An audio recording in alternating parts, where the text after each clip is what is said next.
When I was 19, I first noticed something that seemed too small to matter. While studying one evening, I kept absent-mindedly rubbing the center of my chest. It wasn't painful, just a persistent itch that refused to disappear.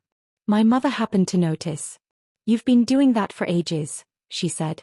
"Is everything okay?" "I think it's just irritated," I replied. "Maybe my shirt is rubbing against my skin." She suggested I keep an eye on it and let her know if it didn't improve. Over the following weeks, the irritation lingered. I found myself touching my chest without realizing it, and eventually I noticed a slight fullness beneath my nipples. At first I blamed weight gain or muscle changes, but the swelling slowly became more noticeable. One afternoon my mother caught sight of me changing my shirt. "Have you looked at your chest lately?" she asked gently. I hadn't. Standing in front of the bathroom mirror, I finally saw what she meant. My chest had changed enough that it was impossible to ignore. She scheduled an appointment with our family doctor. After an examination and a blood test, the doctor explained that I likely had gynecomastia, a condition in which breast tissue develops in males, often because of hormonal changes or an imbalance. She reassured me that it was more common than most people realized and that additional tests would help determine whether treatment was necessary. The hardest part wasn't the diagnosis, it was accepting the uncertainty. I worried about what my friends would think, whether the condition would worsen, and how much it would affect my confidence. My mother reminded me that none of it changed who I was. She encouraged me to focus on my health rather than my appearance and promised we would deal with each step together. As the weeks passed, I learned that many men experience gynecomastia at some point in their lives. Some cases resolve naturally, while others require medication or surgery. Whatever happened in my case, I realized I wasn't alone, and that understanding made the situation far less frightening. The nurse let out a quiet laugh as she finished adjusting the measuring tape. "You know," she said gently, "you're wearing a C-cup bra today. Around here that's considered fairly ordinary. The largest size we normally keep in stock is much, much bigger." I stared at her in disbelief. Ordinary? There was nothing ordinary about carrying unfamiliar weight across my chest every second of the day. She smiled sympathetically. "Imagine what someone with a much larger bust experiences every hour of every day." Instead of imagining the discomfort, my mind pictured someone almost hidden behind her own figure. A strange thought followed close behind. What if I ended up looking like that? The possibility made my stomach tighten. "How long is this going to continue?" I asked, my voice barely louder than a whisper. "We honestly don't know," the doctor admitted. "Your hormone levels suggest your body is changing unusually quickly, but until all the laboratory work is complete, we're only making educated guesses." Getting dressed afterward was harder than it had been that morning. My undershirt stretched tightly across my chest, and the buttons of my school shirt strained enough to leave noticeable gaps. For the first time in my life, ordinary clothes simply didn't fit. At lunch, my mother noticed immediately. "We're going to have to buy clothes designed differently," she said matter-of-factly. "I don't understand," I replied. "They're cut to allow extra room in the front. You'll be much more comfortable." The idea unsettled me. Every suggestion seemed to move me farther away from the person I had always believed I was. That evening I dreaded my father's arrival, convinced there would be shouting, accusations, or panic. Instead, he simply placed a reassuring hand on my shoulder. "Your mother explained everything," he said. "Whatever this turns out to be, we'll face it together." The kindness broke through every wall I'd been trying to maintain. Tears came before I could stop them. Weeks later, the specialist called us back with the completed hormone analysis. She looked unusually serious. I repeated the tests because I thought there had been an error. The room became painfully quiet. There wasn't. She explained that the results consistently showed a hormonal profile typical of female development rather than male development. Additional imaging would be needed before anyone could explain why. I struggled to process the words. Further examinations suggested my body would continue changing naturally. My frame, fat distribution, skin texture, and overall appearance gradually shifting over time. The doctor emphasized that nothing happening was an illness. "Right now," she said calmly, "our job isn't to fight your body. It's to understand it." For the first time since everything had begun, I realized the biggest challenge might not be the physical changes at all. It was learning who I was becoming while the answers remained frustratingly out of reach. The specialist's office felt far quieter than it had during the first appointment. Weeks of waiting had only made the uncertainty worse. Every morning my clothes fit a little differently, and every evening I caught another unfamiliar detail in the mirror. The scan itself had been an ordeal. I had lain perfectly still while the machine surrounded me with its mechanical humming, following instructions through a speaker that echoed across the room. Afterward, everyone simply thanked me and told me to wait for the results. Waiting turned out to be the hardest part. By the time we returned, my wardrobe had already changed. My old trousers pinched around my hips, and my shirts no longer sat comfortably across my chest. Mom had quietly replaced several items with clothes that fit better, choosing simple styles that didn't draw attention. The consultant greeted us with a polite smile before opening the folder on his desk. "I've reviewed your scans very carefully," he began. "They explain why your body is developing differently than expected." He spoke calmly, pointing to diagrams instead of rushing through complicated medical terms. According to the images, my body had developed in an unusual way before I was born. Some structures normally associated with male anatomy were absent, while other tissues were producing hormone levels typical of female puberty. "The important thing," he continued, "is that this isn't something you caused, and it isn't an illness. Your body is simply following the pattern it was built to follow." Mom asked the questions I couldn't manage to form. "So these changes will continue?" He nodded. "Most likely, yes. We expect continued breast development, changes in body shape, softer facial features, and other effects associated with female puberty. We'll monitor everything closely, but at this point there's no reason to interfere." I sat silently, trying to imagine what the next few years might look like. The consultant leaned forward kindly. "You don't have to make every decision today. What matters is giving yourself time to adjust. As your appearance changes, you may decide that different clothes or even a different name feel more comfortable. Those choices should happen at your pace." The drive home was almost completely silent. Once we arrived, exhaustion finally caught up with me. I slept for most of the afternoon, my mind refusing to process everything I'd heard. The following morning felt strangely slow, as though I were waking from a dream that refused to end. Mom patiently helped me through breakfast before sitting beside me at the kitchen table. "We'll figure this out together," she said. "One step at a time." Over the next few days I began thinking about practical things instead of impossible questions. If I eventually wanted a different name, perhaps it should still remind me of who I'd always been.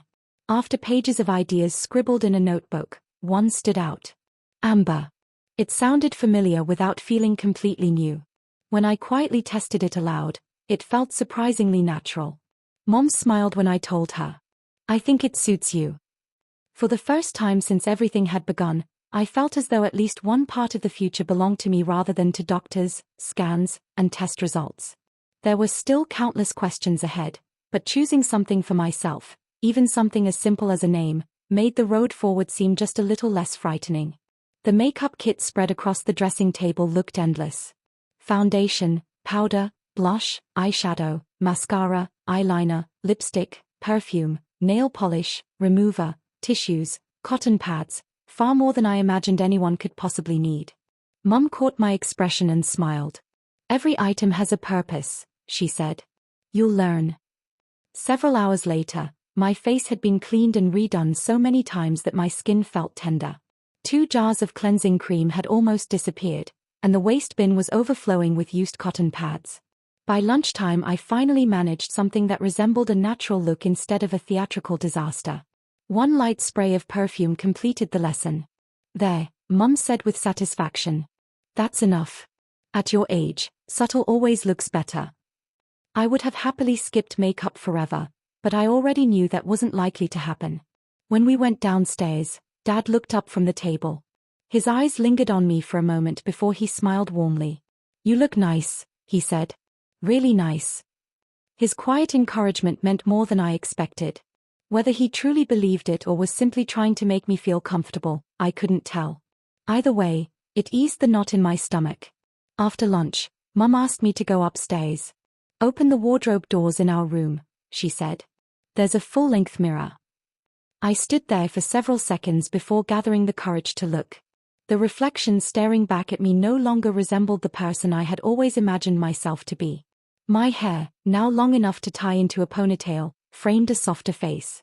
The fitted blouse hinted at changes my body had been making for months, while my trousers no longer hid the widening of my hips. Even my posture seemed unfamiliar. For the first time, pretending nothing had changed felt impossible. Mum appeared quietly behind me. "What do you see?" I hesitated before answering. "I don't know." She rested a hand gently on my shoulder. "I see someone who deserves time to figure out who they are." I studied the reflection again. It wasn't perfect, and I certainly wasn't ready to accept everything that had happened, but I couldn't deny the image in front of me. "There isn't one right way to be a girl," Mum continued. "Some people love dresses. Others live in jeans and trainers. Clothes don't define who you are. They simply help you express yourself." That thought stayed with me longer than I expected. Later that evening, Mum and Dad invited me into the sitting room. Dad had several sheets of paper spread across the coffee table. "Nothing to worry about," he assured me.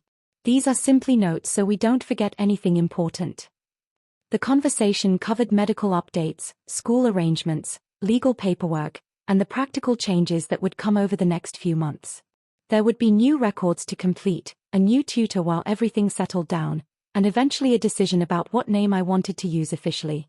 It was overwhelming. Yet throughout the discussion, one thing remained consistent. Neither of my parents tried to rush my feelings. They acknowledged that adapting would take time, that I would have difficult days, and that I wouldn't be expected to have every answer immediately. By the end of the evening, I still felt uncertain about my future. But I no longer felt as though I had to face it alone. The following weeks were filled with appointments, conversations, and adjustments that seemed to arrive faster than I could process them. Every answer from the specialists created another question, and every new routine reminded me that my life was moving in a direction I had never expected. Mum explained that my medical condition meant some things would always be different from those of most girls. The doctors expected my hormones to follow a monthly rhythm, which might affect my mood from time to time, but they reassured us that my overall health looked encouraging. That was enough for me. I had already reached the point where I was tired of worrying about everything I couldn't change. Instead, I decided to focus on what I could. A few weeks later, I underwent a planned corrective procedure. I remembered little beyond waking afterward feeling sore, exhausted, and wondering if the discomfort would ever end. The nurses were patient, the doctors checked on me regularly, and after several days I was finally allowed to return home with a long list of instructions and a promise that each day would be a little easier than the last. Recovery was slow, but it gave me plenty of time to think. Before long, my lessons resumed. Mrs. Taylor continued teaching my academic subjects while Miss Elliott concentrated on confidence, manners, and social skills.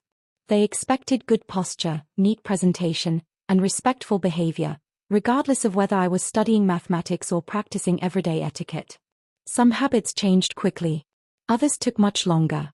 Walking turned out to be the greatest challenge. I naturally strode everywhere with long, hurried steps, while Miss Elliott constantly reminded me to slow down, stand tall, and move with more control. "You look as though you're trying to win a race," she would sigh. Eventually Mum came up with a practical solution. She bought me a long, narrow skirt that naturally limited the length of each step. "It isn't a punishment," she explained. "It's simply a way of helping your body learn a new rhythm." She was right. At first every staircase felt like an obstacle course, and getting from one room to another seemed to take forever. But after several months I no longer had to think about my stride. The careful movements had become second nature. Life gradually settled into something resembling normality. My studies flourished. End-of-term examinations brought results that surprised even me, and Mrs. Taylor proudly announced that I had scored above 95% in every subject. For the first time in months, I felt proud of myself for reasons completely unrelated to my appearance. Of course, my body continued changing as well. The doctors weren't surprised, although I certainly was. Each new milestone reminded me that the future was still unfolding in ways none of us had predicted. Christmas brought a welcome break from lessons. The house filled with decorations, familiar traditions, and far too much food. Mum and Dad gave thoughtful presents: books, clothes, jewelry, and small practical things that suited my new wardrobe without making a fuss over it. It was the happiest I had seen them in a long time. As winter passed into spring, Mom finally declared that my walking lessons had achieved their goal. "I think you're ready," she said. "Ready for what?" "For the world." We began with quiet walks through local parks. At first I worried everyone would stare, but most people simply smiled, nodded politely, and continued on their way. Each outing made the next one easier. Soon I was visiting the town center by myself, shopping for everyday items, stopping at cafes, and growing steadily more comfortable introducing myself as Amber. The confidence I gained outdoors gradually replaced the anxiety I had carried for months. Academically, the year ended on a high. My examinations went well, my doctors were pleased with my health, and together we agreed that a fresh start at a small private girls' school would be far easier than returning to my previous one. During the summer holidays we spent several days by the seaside, where I discovered that confidence often comes one small step at a time. By the end of August, the frightened teenager who had once avoided mirrors had almost disappeared. On the first morning of the new school year, I stood outside the gates in my new uniform, took a deep breath, and smiled. Whatever challenges still lay ahead, they would belong to the person I had become, not the one I had left behind.